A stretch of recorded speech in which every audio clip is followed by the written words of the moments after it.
Today I'm going to talk about 6 simple skills that probably don't get thought about very much, but they will make you a better rider.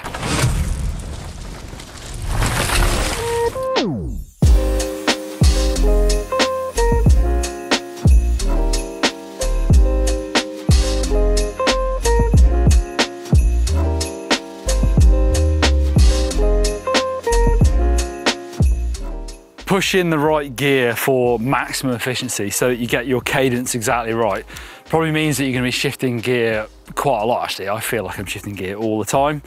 And this is something that the downhill racers do an awful lot, is to make sure, you know, when they are getting the pedal strokes in, they're in sort of the meat of the gear. So they're not spinning out or not pushing too hard a gear. So it should be shifting all the time. But also with downhill racing, you're trying to time your pedal strokes around things on the track. So there'll be sections where you can't pedal at all, but also when you can, there's often tree stumps and roots and things. So sometimes it can help pushing a slightly too hard gear for that, so you're not spinning your feet around near the floor more often.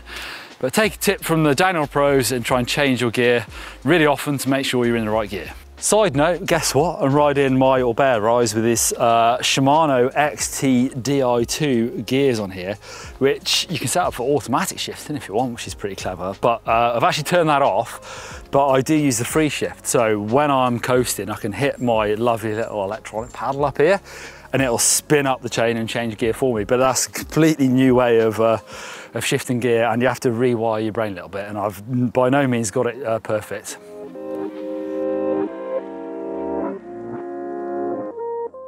It's all too easy for your eyes to lower and come resting in front of your front wheel, but challenge yourself to look a bit further at where you want to be and not at what you want to avoid.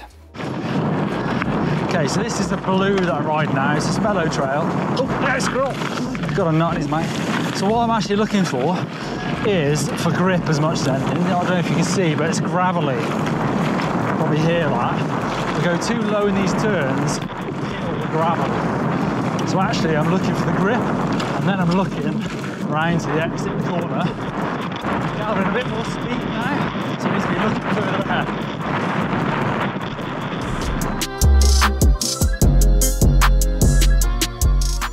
When the going gets tough on really steep climbs and your rear wheel is scrabbling for grip and your front wheel is almost coming off the floor, then you need to get extreme with your weight position on the bike, but also extreme with the discomfort for a slight moment. There are some climbs that are so extremely steep that you can only just get up them if your weight is placed right on the front of that saddle. But it is actually really rewarding when you know you're on your limit physically, but also technically, of actually getting those wheels to crawl up that steepness.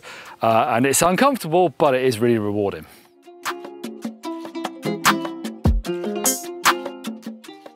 On cross-country rides, or even some of the epic challenges I've done over the years, it can be really tempting to save your energy and stay sat down pedaling all the time when the trail is mellow. But actually, if you stay sat down at the wrong points on some parts of the trail, that can rob you of momentum, and then you have to use your energy to get back up to speed. These nice smooth rollers are a good example of this. If you just raise yourself up and out of the saddle the slightest bit, your bike can then tip and roll over this. Whereas if you're sat down, all your weight is going to slam through the bike and then through the tyres in the bottom of here. And that can lose you a bit of momentum. So literally just raising yourself off the saddle will help the bike move and actually keep your overall average speed a little bit better. If you have a mate that's a better rider than you, then following them can help drag you along. You can follow their line on a technical track to see exactly how they get it done, or use their speed to help you get it right on a jump. Also, just copy what they do, brake where they brake in technical sections. These can all help you get a certain section of trail right, but also watching someone who is better than you can really help you visualize what you should be doing and also what it should feel like when you do it. Try to pick a friend who rides with a similar style to you. You can even pick up riding tips from watching pros in events. Look at their body movements in slow motion and try to visualize yourself doing the same thing.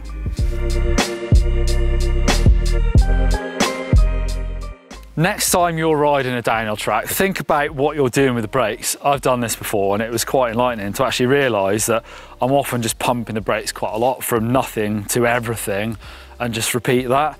So it should make sense that the smoother you are with your brakes, the more grip you're going to get. So try and go from being off the brakes to just gently easing them on and then to full power. as and when you need it, but just try and think about it. I'll do this often with a GoPro and actually see what my fingers are doing, but being smooth and not just being on and off has got to be better for riding downhill. All right, there's a few things you can hopefully have a think about next time you go for a ride. For me, it's always looking, and I could definitely smooth out my braking. It'll probably make me a smoother and faster rider as well. But anyway, before I do that, I'm gonna go for a cup of tea. So don't forget to hit that subscribe button if you haven't already to GMBN, and get involved in the comments.